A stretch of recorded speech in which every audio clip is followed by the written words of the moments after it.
Hello! This is my first attempt at a video podcast. How exciting! Isn't it thrilling? Yeah, I've been thinking about doing this for forever and ever, and I've gotten lots of encouragement from some internet knitting buddies, so I thought I'd give it a try, see what happens. This is the first time I've used Photo Booth on my Mac, and hopefully I know how to use it.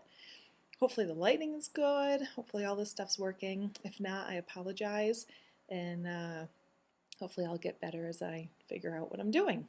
So yeah, in the meantime, it's kind of weird sitting here talking to myself. So um, my thought is kind of in the Karen style of Round the Twist, which is a video podcast that I really like, that I would just kind of go through some finished objects and some projects on the needles and maybe talk a little bit about anything interesting I found on the internet or in podcasts, and then maybe end it with a little bit about what's going on in my life, other than knitting, of course.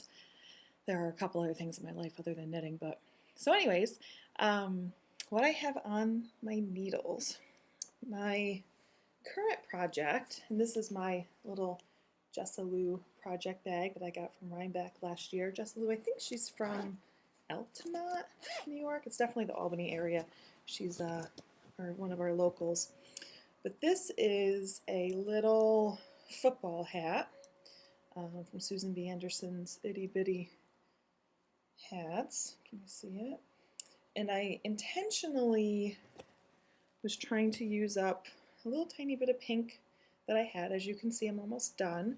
So I decided to stripe in some green, and then eventually the top of the hat will just be the green. And I kind of wanted to show how the football hat could have kind of a girlish look to it. So I'm doing the smallest one. I'm actually going to be teaching that class at my local knitting store, Common Threads in Saratoga, and that's going to be the sample.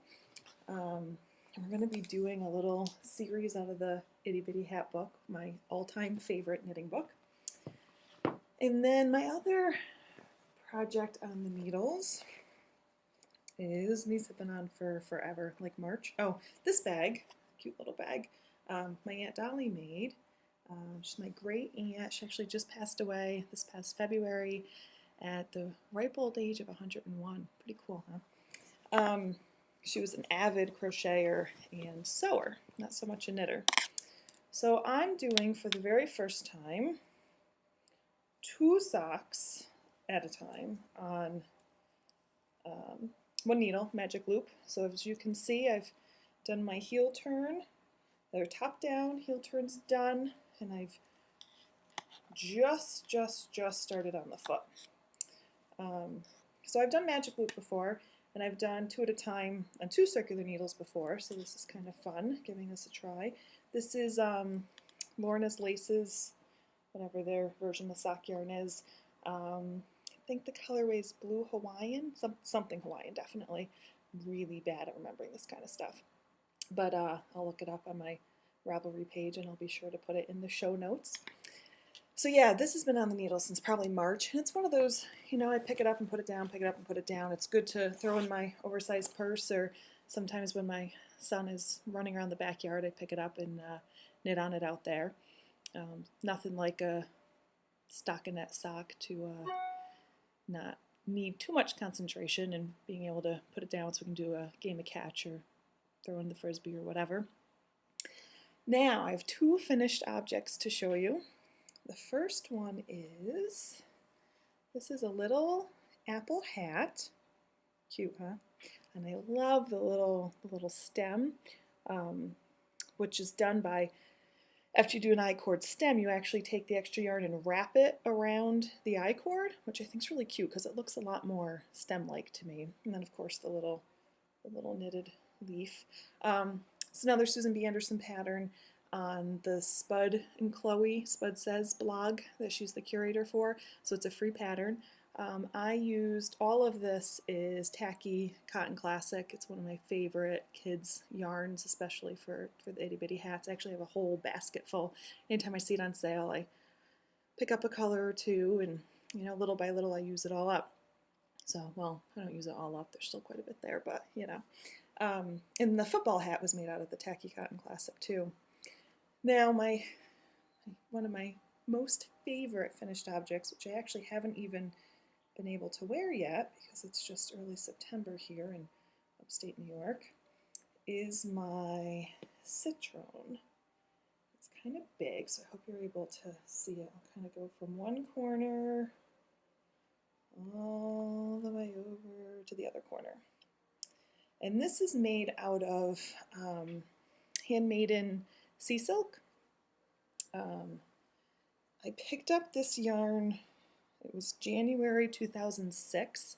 My husband and I took a weekend trip to Lake Placid, and I went to the Adirondack, I think it's just called Adirondack Yarn Shop. Great little yarn shop if you're ever in Lake Placid, New York. Highly recommend it. And it was a very expensive skein of yarn that I loved and wanted to make sure I found just the right project for. And just this year, Knitty came out with a project that I thought would work really well, which is the citron. So the yardage on the sea silk was just a little less than what it needed to be for what the citron called for. So I decided to do it anyways, famous last words, and make it work. So I got, as you can see, there's these sections. If you can see, you can kind of see like here's like a plain section, and then there's like this ruching section, and then again this plain section. So I got all the way to the end, and there's this little ruffly edge, which I really, really like. Now, I did the ruching section, and then I kept going and decided, oh boy, I better start the ruffle. Well, it was too late, and I was running out of yarn, and so I went on my itty bitty knits boards on Ravelry and asked my fellow knitters, what should I do? And I was thinking about just taking another similar weight yarn and finishing it off in that yarn. And as lovely and beautiful as that yarn is, it's not sea silk. It's just not the same. And fortunately, at the time it didn't seem so fortunate, but for the end result, it's very fortunate. Fortunately, Saucy Jill actually suggested that I rip back. And I've never ripped back something like this, you know, such a fine weight and so many stitches. There's like 3 million stitches at that point. So I did. I ripped it back, and I made a really, really short last section and then a short little ruffle, and that was absolutely perfect. That was the best thing I could have done. And just really lightly, gently blocked it on a towel, no pins or anything. I was really careful to make sure that the ruffle didn't block out, and now it's nice and big and perfect, so I love it.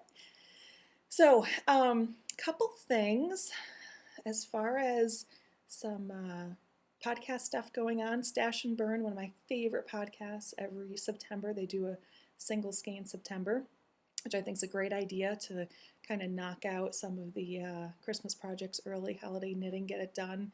I like the idea of finding some random single skeins in my stash and knitting them up. So that football hat I started this month, and I'm going to throw that in as the single skein September. I'm not sure what else. I'm still kind of thinking on that. And then other things going on in my life. My little boy, who is 2 3/4, is starting preschool this week. He has preschool orientation 2 days ago, and he loved it, loved it, loved it, loved it. Major meltdown when it was time to go, which of course is a good sign. So tomorrow morning is his real actual first day when I actually leave him. So Mommy's a little nervous. He, on the other hand, is thrilled to death and can't wait to do it, so that's good. And then I also am super excited. I'm doing some freelance writing. I just started over the past couple months, and Yahoo News has picked up one of my articles, so I'm super, super, super excited about that. Kind of feels like I hit the big time, like it's official. I'm really a writer because Yahoo News says so, so it's not just me saying it. So that's very exciting. It's about the anniversary of September 11th and kind of how it affected me and where I am with it 9 years later. And obviously, it's a very difficult day for everyone, and it's affected all of us in one way or another, and this is my take on it.